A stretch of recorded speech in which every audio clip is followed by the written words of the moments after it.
Hello, everybody, and welcome back to another edition of the Running the Bases podcast. And boy, oh boy, is today an exciting day. As you can see by the title of the video, by the thumbnail, and by the little bar rolling along the bottom, today the New York Mets have acquired Francisco Lindor from the Cleveland Indians. What a way to start the day off. I said on Sunday that I hope we have some breaking news this week. I never thought that this was going to be it, but wow. Is this, as a Mets fan, this is the biggest move and acquisition that has ever happened in my life. I've never seen a deal bigger than this take place, and it is just unbelievable to have this happen. I'm so excited. I'm beyond happy, but let's get into some analysis here. The trade includes 2 players coming from the Indians to the New York Mets for 4 New York Mets players. The New York Mets traded Amed, Rosario, Andres Gimenez, and 2 prospects to the Indians for star shortstop Francisco Lindor and Carlos Carrasco, a starting pitcher. The New York Mets have been all over the place this offseason talking about people, rumors here and there, and it has been absolutely incredible to finally have something happening. Steve Cohen finally living up to that anticipation that the Mets fans have had all offseason of when is something going to happen? Who is it going to be? It was very, very interesting to see that the Mets were in on so many players, but nothing had happened yet. Like I said during the show last week, that the free agent market has been really slow. And I even said during the Yu Darvish show that this puts pressure on teams like the Mets and the Angels to get stuff done. And it did. And they did it. The Mets made a trade. They one-upped the Padres. This is a bigger move than acquiring Yu Darvish. Yes, both deals combined is pretty huge, but this is a massive move. I want to hear your guys' take on it because obviously as a Mets fan, I'm unbelievably excited, but obviously an outsider's perspective is always important to hear because you guys are a little bit more realistic about these things than I am. So, Nick, I'll have you go first because Ryan's driving, and we want to make sure that we give him enough time to, collect himself. Yeah, well, I literally just woke up like 5 minutes ago to Michael calling me, and I haven't had really a chance to process it yet. But like thinking about it, I mean, as a Tigers fan, I'm happy he's out of our division now. And same with Ryan. Now that's one less team we have to worry about because I think this move kind of signals that maybe the Indians are trending towards a rebuild at some point in the near future. I think getting rid of Lindor and Carrasco definitely hints towards that. But in terms of for the Mets, it's now Braves Mets for the division now, and I think this makes things a lot more interesting. I don't know if the Phillies have the star power to compete with the Mets as of right now. That'll also be an interesting kind of a rivalry that we see play out. But I think definitely in terms of the NL East, I definitely think that it's the Mets or the Braves division to win. I think right now the Braves have a little bit more of a better team right now in terms of rotation and lineup. But if the Mets can add like a guy like George Springer or especially a guy like Trevor Bauer, then that's their division to lose. And right now the Mets are looking very good, and it's looking very exciting in the Steve Cohen era. Absolutely, Ryan. If you're there, you can give your input. Yeah. Can you guys hear me? Yes. Can you guys hear me? Okay, good. Sorry that I'm not able to be live at my house. I actually have to go pick up my brother from the airport. But I still don't think this puts the Mets above the Braves. And if I'm a fan, I'm kind of worried for one reason. Last year was Lindor's worst career at the plate. Worst career year at the plate, I should say. Arguably his worst season as a professional ball player. Maybe it's that hearing his name in trade talks just maybe he wanted out. I don't know. But overall, I'm scared as a Mets fan if he continues to perform like he did last year. Because Lindor batting sub 260, that's not Francisco Lindor. The Lindor I'm used to is batting 280 to 300. So, he's still one of the best shortstops in the game, arguably the best shortstop in the major leagues. And this is a huge trade for the Mets. I think that the Braves are still ahead of them, but the Mets are making those moves to get them closer to contention. I think they're a playoff team now. I think they're a wild card team. But I think they need to do more. And a contract extension is coming for Lindor. I'm anxious to see how much it is and if it affects the chances of some other free agents. But overall, this is a big move for you, Michael. You're like having a heart attack over there right now. That's true. But also, getting Carlos Carrasco is big. I like Carlos Carrasco. He could be a guy that's long relief or be a fifth guy in that rotation. I really like that piece as well. So I think that there's a trade for the Mets. They upgrade pitching, and they get their guy in their shortstop of Frankie Lindor. But I do have to say this, as Nick said, boy, am I happy he's out of my division. Wow. God, I am so happy. I believe You know it. what? I mean, that's a... Let's go. Royals are getting third in the division this year. Big day for all. Okay, what did you just say? Royals are getting third in the division. Oh, third. I could see you beating the Indians. Can I I be could see fourth? that. Could we be fourth and the Indians can just be fifth? Honestly, All right, never mind. We got Robbie Grossman, guys. We didn't do big of everyone now. I can see the Indians starting to ship off everyone. That's what I'm Ramirez could be next. Start of a rebuild. That's interesting. So I think a rebuild is imminent now. But let's move on. Michael, take. Yeah, this has been a big deal for a lot of reasons. Obviously, there's a lot that goes into it. This is the last year of Lindor's contract. He's 27 years old.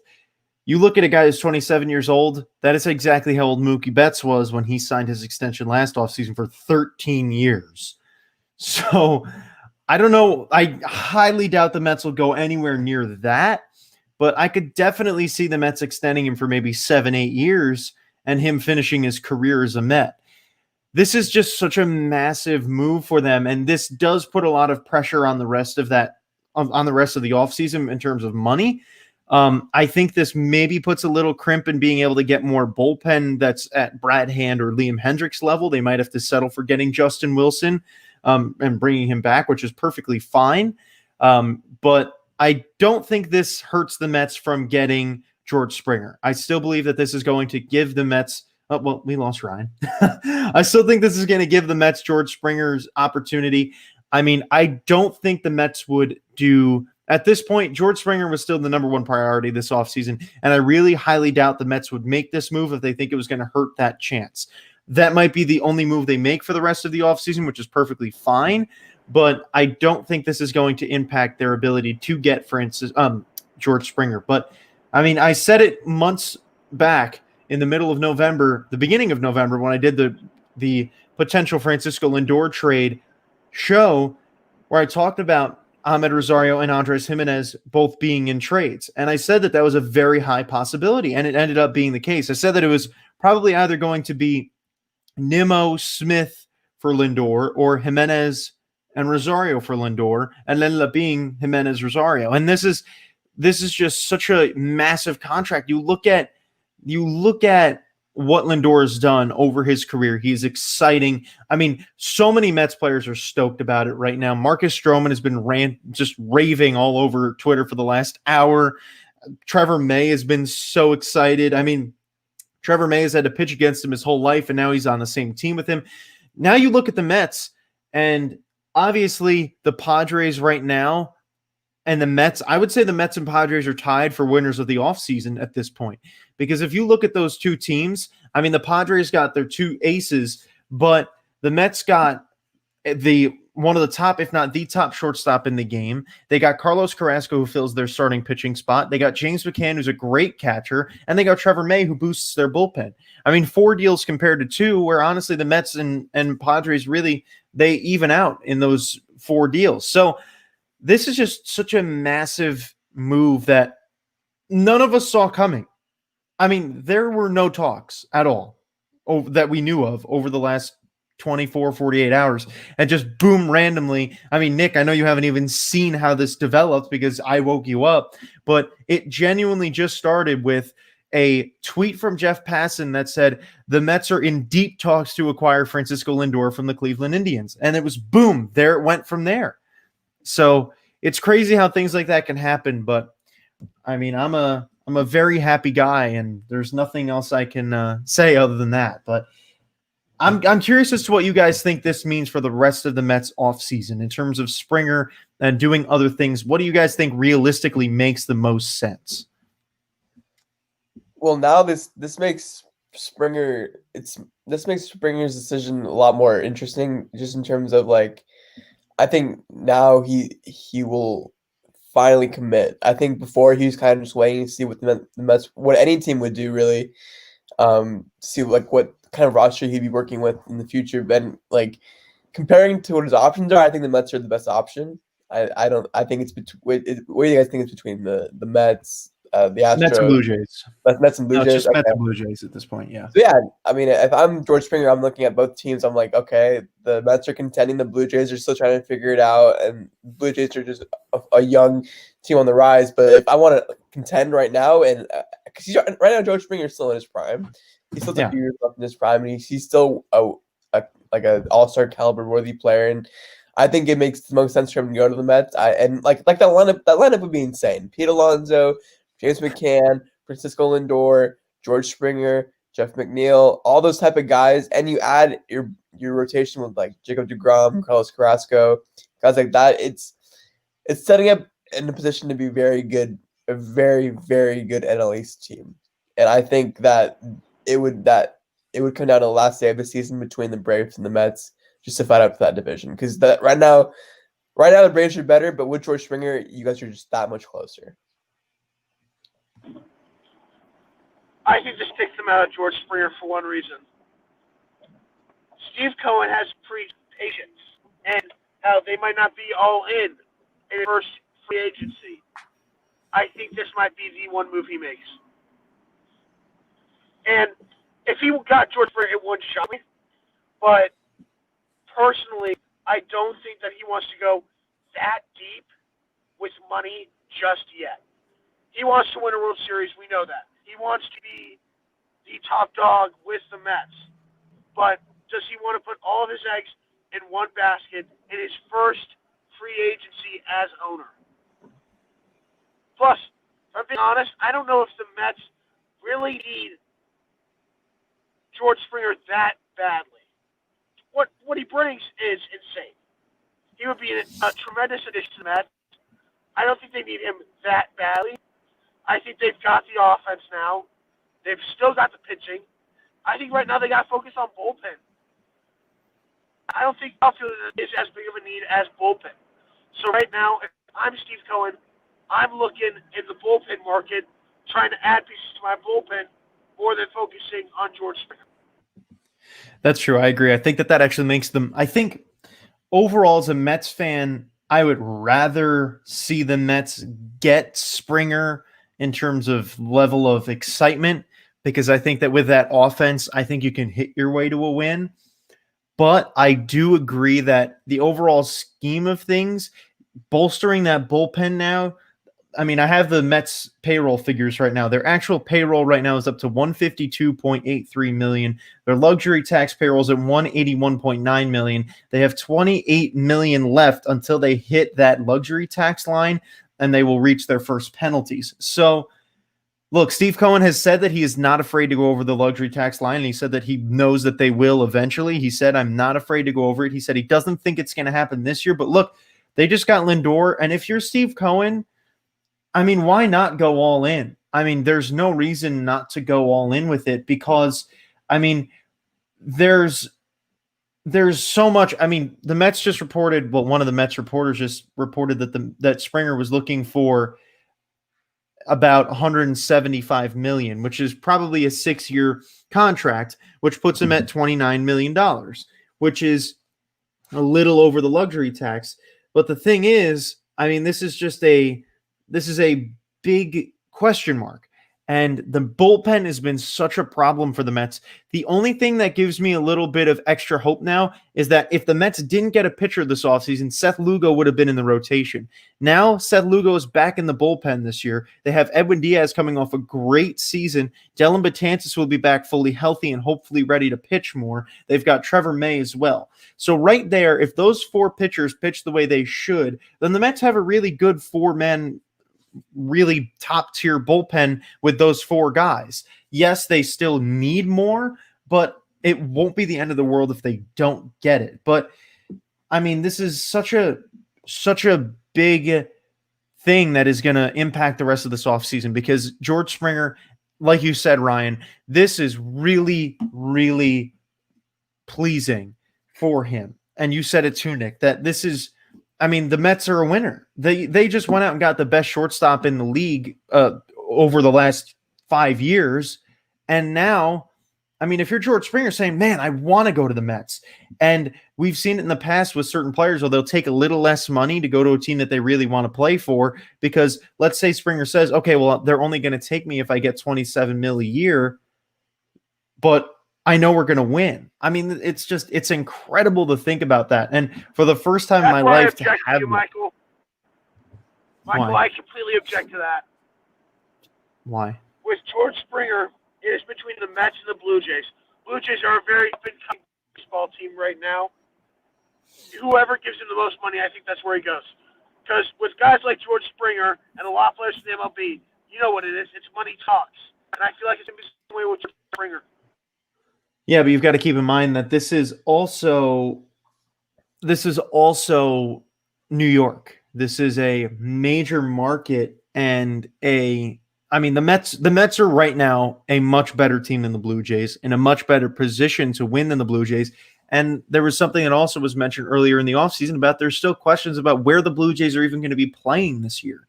So you look at Springer and say, man, there's so many questions with the Blue Jays, but there's none with the Mets. I mean, he might not want to take like a X amount of more off, but I mean, you can't possibly say that if you're giving Springer $30 million a year to play with the Mets or $31 million a year to play with the Blue Jays, I think it's a no-brainer for him that he picks the Mets because they're just in a much better position. But Nick, you got any thoughts on that?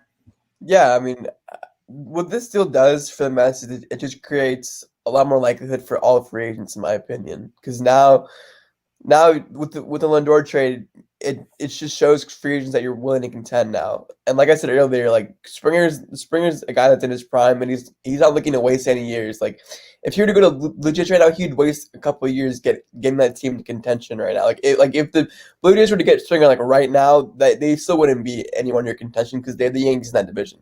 But no, if the New York Mets got George Springer like right now, that would put them over the Braves in the NL East, in my opinion. So it's something for free agents to think of like that. Like right now, the Mets are in a much better position than the Blue Jays. They're in a much better position than most teams right now for free agents. And it's something that they have to think about if they're willing to sacrifice money for winning or if they just want the money and if they want to go to a team that they're not going to win with. But I do think that the Mets are set in a position where they can get more free agents and they can get to a position where they can contend right now. They're contending as of right now, and it just depends on who else they get in this offseason. And I mean, the Mets immediately are now a top 5 team. I mean, there's no question about it. The Mets are a top 5 team in the NL. I mean, you've got the Dodgers, Padres, Braves, Mets, and honestly, I would say top 4 because there's just that core 4 teams in that NL, and it's going to be a question of who upsets who. And that's the funnier thing is that there's 2 NL East teams and 2 NL West teams. And as of the way it looks right now, it's probably going to be a Mets-Padres wildcard game. And Dom, I'm sorry, that's going to just be one hell of a game to watch because that is going to be so much fun watching those 2 exciting teams with their starting staffs, Jacob deGrom versus Yu Darvish or Blake Snell. I mean, it's going to be electric. John Morosi just tweeted that could the Mets still sign George Springer? Absolutely. And he said that Joel Sherman explained why. I mean, obviously, I don't know what that explanation is, but it's unbelievable what has happened over the last hour and a half. I mean, just random out of nowhere, boom. And the Mets general manager, Jared Porter, and Sandy Alderson will now be talking to the media at 3 p.m. Eastern time. They also said that Lindor and Carrasco are going to be talking earlier in the week next week, which is even better because we're back in school. I'm going to be home. Don't have to worry about missing any time at work for that. So I'm just over the moon. This is such an unbelievable move. My heart keeps dropping anytime I see that. Okay, we have Ryan in the stream twice now. I don't know which one's the real one. Okay, I found the real one. That we're going to get rid of the other one. But Ryan, you have any, I'll let you guys have some final thoughts because it's been primarily me talking this entire time, but it's just so exciting for me. Yeah, and I think that I'm going to take the Indians approach here. I'm doing a fire sale now. You just trade away arguably your best player. See what you can get for Jose Ramirez. This is a guy that's been in MVP contention multiple years, and a guy that continues to be a threat offensively. I would see what you can get for him. That's just what I would do. Not necessarily if you don't like what you're getting, have to trade him, but I'd start giving away some big pieces. Of course, the Indians still have an insane starting rotation led by Shane Bieber. Got a little bit worse by losing Carrasco. It's still insane, but I don't expect much from them this year. And I expect the Mets to really be a team that's going to be in that wild card. I think it is going to be Padres Mets wild card. My one issue, though, is I'm not saying for the Mets to go and let go of chances of getting George Springer, but do you want to go over the luxury tax in year one if you're Steve Cohen? That's my question. And if I'm Steve Cohen, I don't. Because here's the thing, luxury tax is going to happen. Depending on other guys that they sign and the eventual contract extension for Lindor, it's going to happen. But do you want to do it already and kind of be scared of having to pull a Red Sox where you're just too far over the luxury tax? It's something that you got to think about. But the Mets have made a good move. They got themselves